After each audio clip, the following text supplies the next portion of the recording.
All right, so this is our water hauling slash rainwater collection system that doesn't yet have the actual collection. This is more the catchment system, and I'm gonna just walk through quickly how we have this set up and how it's gonna work. And I should mention that this isn't exactly how it's going to be made when we get out to Idaho. There's a few things like the distance through the pipe and the pump and through all the pressure tank. This will all be a little bit longer distance where it will actually be, but this was just for testing purposes, so it's pretty short. So when we first get to Idaho, it's gonna be summer. We're probably not gonna get a bunch of rain at first. So we're gonna take these 65-gallon barrels into town and fill them up here on top at a community water source.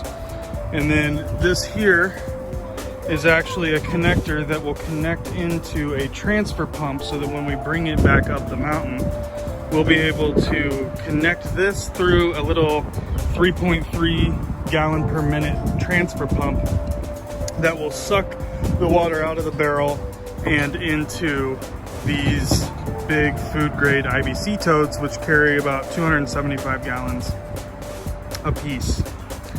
So what we've done down here is we have connected them so that obviously gravity does its work and both of them will even out. So if you fill just one barrel, both of them will fill equally. So we're going to create the rainwater catching or collection system that will feed into just one of these totes, and then both of them will fill up. The reason why this one's black, we actually painted this. You can't really use spray paint on these. It doesn't really grip the plastic very well, so we've used truck liner for this one, and we're actually going to use a truck undercoat on this one to see which one is better. This stuff I really like though, the truck liner. It looks great, and it looks like it's really durable. And up here I've got an overflow. It's gonna be a little bit better than that. When it's all said and done, it'll come down here and we'll be able to direct the overflow water if there is any. And this down here is called Uniseal, and it's really cool. You just drill a hole in your plastic there, put that around, and it creates a watertight seal. Really nice. So once we have the water in the totes, we've got a few different options of where it goes after that. So first we have this guy here, which is basically just gravity fed. It's more of a pressure relief in an extra drainage spot in case we need it. This connector here with a ball valve is the way that we are allowing both of these totes to work independently. So if we wanted to just drain water from one, we can just turn that off and this water will be untouched, and this water will just drain this way. And we can do the same thing on this tote. If we wanted to turn this off, we could actually just drain this side out of this release valve over here, and this water would remain. So if something gets in either of these that we don't want to dump all the water, but we have to dump one for whatever reason, we have that option. And down here is our main shutoff, and you'll see a little bit of dripping. This has not yet been cemented in, and so there are some drips because the water is flowing through here and working really well, except for we do have to cement all the pipes in so we don't have any leaking, and there's quite a bit of pressure building up.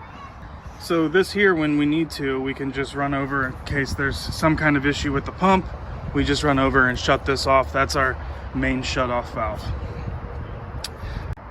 So down here we're using 2-inch pipe because of the fittings on the IBC totes, but in order to get into the pump we actually have to reduce it. The easiest way that I found to do it and still allow a max amount of flow was to let the main valve remain as big as a 1 1/4 inch here, and it goes into this check valve to slow it down a touch before entering into the pump.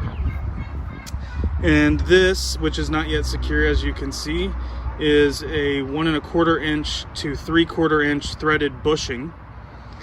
And here we have this 3/4 inch threaded male adapter to a slip female adapter here.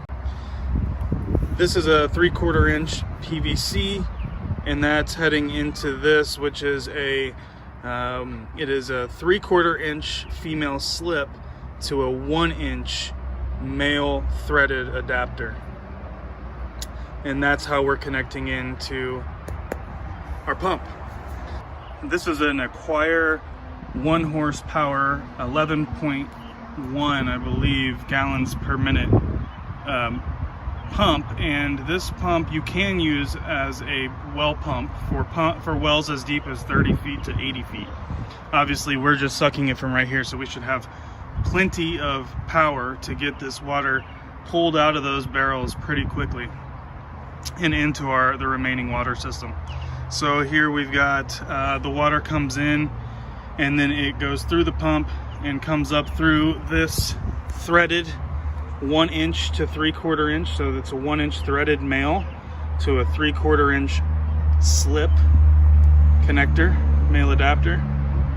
And then here we have this, this is just a little run of 3/4 inch pipe to this T. And up here I have run just another threaded female adapter to slip female adapter with this screw top plug up here. That's a 3/4 inch as well.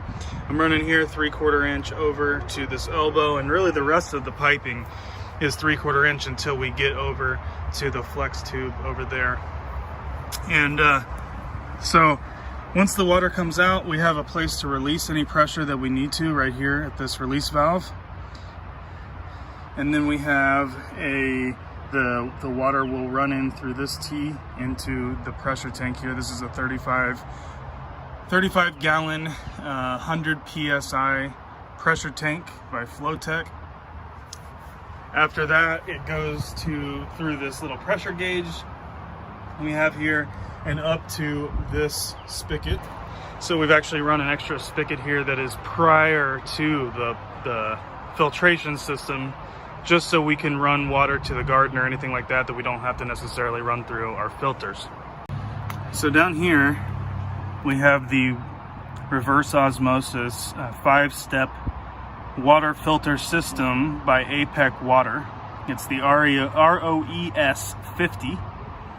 And this here is a separate pressure tank that is only a 4-gallon tank. It keeps the filtration system pressurized. I forgot to finish it off with the fact that before it heads into this system, I've got a pressure regulator here that is making sure that the water doesn't hit this line too quickly. As you can see, it is this is only 1/4 inch flex tube. So it runs through, and I've had to rig up my own little system here. The adapters that came with the APEC water system did not quite do what I needed it to do. So I went and grabbed this guy, and it's seeming to work really well. I can shut the water off here if I need to. And then it runs into step 1 right over here and goes throughout the system. Eventually the water comes back through and into this tank and back out so that it can come out of this tube here, which runs to our faucet.